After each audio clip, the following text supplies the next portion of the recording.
बिस्मिल्लाहिर्रहमानिर्रहीम, अस्सलाम वालेकुम। बोलता पाकिस्तान सच के साथ मैं हूँ आयशा अहमद।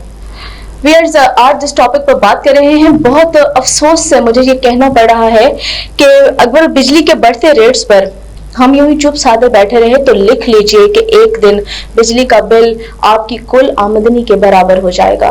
क्योंकि जिस स्पीड से हर कुछ दिन के बाद, हर कुछ डेज के बाद जो है वो बिजली के रेट्स बढ़ाए जा रहे हैं और नेपरा उनकी मंजूरी जो है वो दे रही है, तो हमें सोचने पर मजबूर किया जा रहा है कि आया अब हम सिर्फ बिजली के बिल अदा करेंगे, इसका मतलब है हम खाना पीना पहनना ओढ़ना अपनी सारी जिंदगी की जरूरियात एक तरफ रख कर उन सब चीजों को छोड़कर सिर्फ बिजली के बिल अदा करें। क्योंकि बिजली के नेपरा जो है दिसंबर तक मजीद 13 रुपए फी यूनिट के इजाफे की कोशिश में है, यानी एक यूनिट में 13 रुपए का इजाफा करने की कोशिश की जा रही है दिसंबर तक। अब ये देखिए कि अगर 13 रुपए इजाफा किया जाता है यानी 73 रुपए फी यूनिट बिजली जो है वो हमें पड़ती है। और उसके बाद ऐसे घराने जिनके घर में सिर्फ एक पंखा, 4 बल्ब और पानी की मोटर है, वो 200 यूनिट्स जो है वो खर्च करने पर माहाना 16,000 रुपए बिजली की मद में देंगे, बिजली के बिल की मद में देंगे। उनका 16,000 रुपए बिल जो है वो फिक्स हो जाएगा। और इसी तरह आप ये सोचिए कि एक घर जिसमें सिर्फ एक पंखा, 4 बल्ब और एक पानी की मोटर है, आखिर उस शख्स की आमदनी कितनी होगी। और अगर वो 16,000 रुपए बिल की मद में देगा तो उसके बाद वो अपनी जरूरियात जिंदगी कैसे पूरी करेगा, वो अपने घर के बाकी अखराजात को किस तरह से मैनेज करेगा, कोई समझाएगा मुझे। उसके बाद आप ये देखिए कि इस हिसाब से वो मीडियोकर्स जिनके घर में फ्रिज भी है, मोटर भी है, इस्त्री भी है, वॉशिंग मशीन भी है, उनका तो आप सोचिए ही मत। ये बताइए कि उनके माहाना बिजली का बिल क्या वो अदा कर पाएंगे। और जिनके अब माहाना जो है बिजली के बिल 20,000 तक आ रही हैं इतने ही यूनिट्स की खपत पर, अगले साल क्या वो माहाना 35,000 रुपए बिल की मद में दे सकेंगे। उसके बाद आप ये देखिए कि अच्छा, जिन लोगों के घर में एक एसी है वो तो ज़हनी तौर पर ये तैयार रहे कि उनका माहाना बिल 70,000 रुपए से कम आने का नहीं है अगर बिजली में यूं ही बिजली के यूनिट्स के रेट में यूं ही इजाफा होता रहा तो। फिर तो शायद ये बिजली के बिल हम कमेटियां डालकर भी पूरे ना कर पाए, अपनी जरूरियात जिंदगी एक साइड पर रख कर भी शायद हम ये बिजली के बिल अदा ना कर पाए, क्योंकि ये हमारी आमदनी और बिजली के बिल के जो यूनिट्स हैं उनकी रेट में इतनी तेजी से इजाफा हो रहा है और आमदनी तो वही की वही है। तो उसके बाद ये बताइए कि एक आम आदमी किस तरह से ये बोझ बर्दाश्त करेगा, किस तरह से वो ये बिजली के बिल अदा करेगा।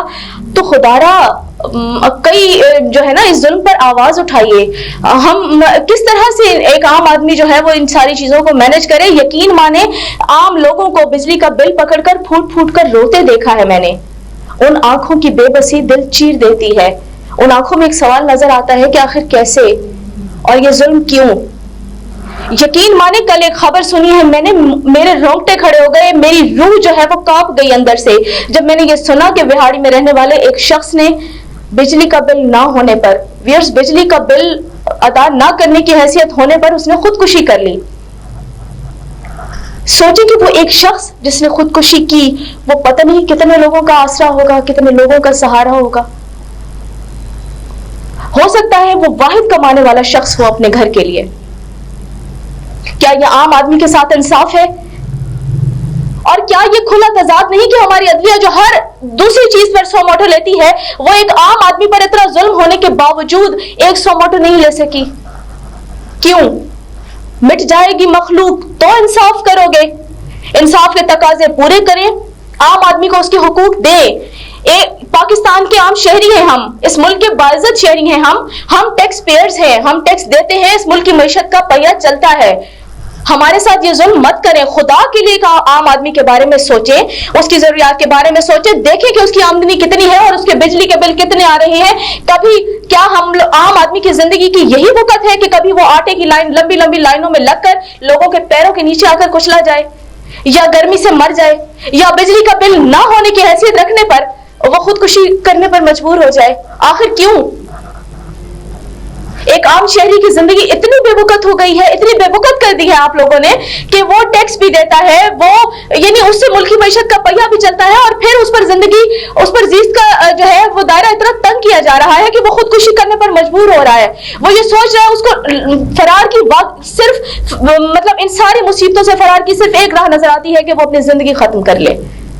یہ بے بسی کی آخری حد ہوتی ہے جب کوئی ایک شخص یہ سوچتا ہے، یہ بے بسی کی آخری حد ہوتی ہے جب وہ یہ سوچتا ہے کہ میں مر جاؤں یہ سارے مسائل ختم ہو جائیں گے. جان بہت پیاری ہوتی ہے ہر ایک کو. خدا کے لیے میری ان حکمرانوں سے اپیل ہے، عدلیہ سے اپیل ہے، اللہ کا واسطہ ہے، عام آدمی کے لیے سوچیں. خدا کے لیے ان پر عزیز کا دائرہ اتنا تنگ مت کریں کہ یہ خودکشی کرنے پر مجبور ہو جائیں، یا ہم لوگ یہ سوچنے پر مجبور ہو جائیں کہ ہماری آنے والی نسلیں اس ملک میں زندگی کیسے بسر کریں گی. کیا کریں، ہم کسی اور سیارے پر شفٹ ہو جائیں؟ کیوں آپ لوگ ہمارے اوپر زندگی کا دائرہ اتنا تنگ کر رہے ہیں؟ تو خدا کے لیے اور آپ لوگ بھی ویئرز اپنے حق کے لیے آواز اٹھائیں، اس ظلم پر آواز اٹھائیں. جو قومیں اپنے اوپر ہونے والے ظلم کو خاموشی سے سہتی ہیں، یاد رکھیں ان پر یہ ظلم ہمیشہ جاری رہتا ہے. اپنے اوپر ہونے والے ظلم پہ آواز اٹھائیں. عملی طور پر کچھ نہیں کر سکتے، سوشل میڈیا پر آواز اٹھائیں، گورنمنٹ سے اپیل کریں، ان عدلیہ کے اداروں سے اپیل کریں کہ ان چیزوں پر 100 موٹو لیں اور دیکھیں کہ ایک عام آدمی جس کی آمدنی کتنی ہے، اس کا بجلی کا بل کتنا آ رہا ہے، اور کیوں ایک عام آدمی جو ہے وہ اپنی حیثیت، اپنی زندگی جو ہے وہ ان چیزوں کی وجہ سے اپنی زندگی ختم کرنے پر مجبور ہو رہا ہے. تو خدا کے لیے سوچئے ویئرز، آپ بھی سوچئے. اور حکمرانوں سے تو میری اپیل ہے، اللہ کا واسطہ ہے، یہ عام انسان ہیں، ان کے ووٹ سے ہے، اس کا بجلی کا بل کتنا آ رہا ہے، اور کیوں ایک عام آدمی جو ہے وہ اپنی حیثیت، اپنی زندگی جو ہے وہ ان چیزوں کی وجہ سے اپنی زندگی ختم کرنے پر مجبور ہو رہا ہے. تو خدا کے لیے سوچئے ویئرز، آپ بھی سوچئے. اور حکمرانوں سے تو میری اپیل ہے، اللہ کا واسطہ ہے، یہ عام انسان ہیں، ان کے ووٹ سے آپ بڑے بڑے ایوانوں میں پہنچتے ہیں، آپ بڑی بڑی کرسیوں پر بیٹھتے ہیں. اللہ آپ کو توفیق دے رہا ہے، تو خدا کے لیے اس قوم کے لیے کچھ کریں، اس عوام کے لیے کچھ کریں. عام آدمی پر زیست کا دائرہ تنگ مت کریں. ضرور سوچئے گا. اللہ حافظ.